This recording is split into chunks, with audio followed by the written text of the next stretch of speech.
ఇప్పుడు పక్క మండలం నుండి వచ్చినటువంటి పెద్ద నాయకుడు ఏం మాట్లాడుతూ ఉన్నాడంటే నేను స్థానికంగా నేను లేనని చెప్తా ఉన్నాను. మీ అందరికీ తెలుసు, పొద్దున్న లేస్తే అన్ని మూలల నుండి పెట్రోల్ బంక్ వస్తారు. ఇక్కడ ఒక పెద్ద పెట్రోల్ బంక్ నాకు ఉంది. ఈ సారపాకి అన్ని మూలల నుండి ప్రజలు ఇక్కడికి వచ్చి నాకు కలుస్తూనే ఉంటారు ప్రతిసారి. నేను ఇక్కడ పెట్రోల్ బంకులో వచ్చే ప్రతి కస్టమర్ నా ఓటర్సే, నా గ్రామస్తులే. ఇక్కడ అన్ని మూలల నుండి వచ్చి వాళ్ళు కలుస్తూనే ఉన్నారు. అదే రకంగా నాకు ఇల్లు ఉంది, నేను ఆ ఇంట్లో ఉంటున్నాను. అప్పుడప్పుడు పిల్లల దృష్టి అటు ఇటు వెళ్తూ ఉన్నాము. ఏ మనిషికైనా అనేక కార్యక్రమాలు ఉంటాయి. వచ్చిన తర్వాత ఆ పనులు చూసుకుంటూ మనం తిరగాల్సిన అవసరంలో ఉంటూనే ఉన్నాము. 7 సంవత్సరాలుగా మేము ఎక్కడికి వెళ్ళిపోలేదు, ఇక్కడే ఉన్నాము. వారు కొత్తగా క్యారేజ్ కట్టుకొని వచ్చారు కాబట్టి వారికి మేము కనబడం, అంతే తప్ప ఏమీ లేదు. క్యారేజ్ కట్టుకొని వచ్చినప్పుడు మమ్మల్ని విమర్శించేంత స్థాయి కాదు. ఆయన మండలం ఏందో, ఆయన ఊరిందో ఆయన చూసుకోవాలా. మొన్నటివరకు కిరాయికి ఎక్కడో ఉన్నాడు, ఎలక్షన్స్ వాయిదా పడ్డాయి అనగానే అందులో ఉన్న సామాన్లన్నీ వేసుకొని వెళ్ళిపోయాడు. ఇప్పుడు మళ్ళీ జరుగుతుందా లేదా అని చెప్పేసి 2-3 సార్లు ఆలోచించాడు. ఇప్పుడు మొన్న నోటిఫికేషన్ అనగానే ఇప్పుడు ఎవరైతే వెనకాల తిరుగుతూ ఉన్నారో వారి ఇంట్లో టిఫిన్ చేసుకుంటూ, వారి ఇంట్లో నిద్రపోతూ, ఇక్కడ ఒక గెస్టుగా ఉంటూ ఇవాళ పోటీలో ఉన్నాడు. ఆయన నా గురించి మాట్లాడుతూ ఉన్నాడు.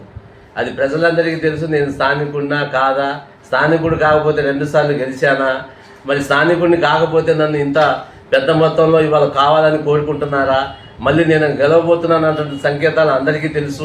మరి అదే ప్రజల యొక్క ఆలోచన ప్రజలకి తెలుసు. బయట నుండి నువ్వు ఏ ఉద్దేశంతో వచ్చినావు అనేది అందరికీ తెలుసు.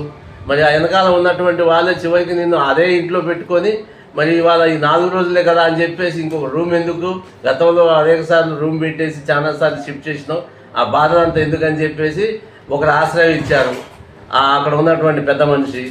అందులోనే ఉంటూ మరి ఎటు తిరగకుండా ఆ కింద ఆయనకి ఇచ్చి పైన వాళ్ళు ఉంటున్నారు అక్కడ. ఇక ఆయన వచ్చేసి స్థానికత గురించి మాట్లాడుతూ ఉన్నాడు. ఇది దేశం అంతా తెలిసిందే, సారపాకలో ఉన్నటువంటి అందరికీ తెలిసిందే. ఎందుకు వాడిని పట్టుకొని క్లియర్గా కట్టుకొని తీసుకొస్తున్నారు అనేది అందరికీ తెలుసు. ఆయన నా గురించి మాట్లాడేంత స్థాయి కాదు, అసలు ఇక్కడ సంబంధం లేని వ్యక్తి. మేము ఆఖరికి కమ్యూనిటీ వాళ్ళు కూడా రిజెక్ట్ చేశారు. కమ్యూనిటీ మీటింగ్ పెట్టాం. సారపాకలో ఉన్నటువంటి మా కమ్యూనిటీ 4,000 నుండి 5,000 మంది ఉన్నారు. 4,000 మంది నుండి 5,000 మంది పుష్కరవనం దగ్గర కమ్యూనిటీ మీటింగ్ పెట్టి లోకల్ ముద్దు బయట వాళ్ళు వద్దు అని చెప్పేసి స్ట్రైట్గా ఒక నినాదం చేశారు. ఆ రోజున మీటింగ్ కూడా రానియలే చెప్తున్నా. నీ పరిస్థితి ఏందో అక్కడే అర్థమైపోయింది. నువ్వు లోకల్ కమ్యూనిటీ నుండే నీకు సపోర్ట్ లేదు. కమ్యూనిటీ వాళ్ళు ఆల్రెడీ రిజెక్ట్ చేశారు. ఆ రోజునే రిజెక్ట్ చేశారు. మధ్యలో ఎన్నోసారి ఎలక్షన్లు వాయిదా ఆయన వస్తూ ఉంటే అప్పుడప్పుడు కనిపించిపోయి, అప్పుడప్పుడు కనపడకుండా, అప్పుడప్పుడు వెళ్ళిపోయి వచ్చినోడివి నువ్వు మా గురించి మాట్లాడతావా? కమ్యూనిటీ సపోర్ట్ లేదు. కేవలం దొంగలు అందరు కలిసి ఊర్లు పంచుకున్నట్టు దొంగ అని నడిచినట్టే ఉంది వీళ్ళ కథ. వీళ్ళందరూ కలిసి ఊర్లు పంచుకోవడానికి బయలుదేరారు. ఆల్రెడీ అక్కడ వెనకాల తిరిగే వాళ్ళందరూ కూడా పచ్చబొట్టు వేసుకున్న దొంగలే.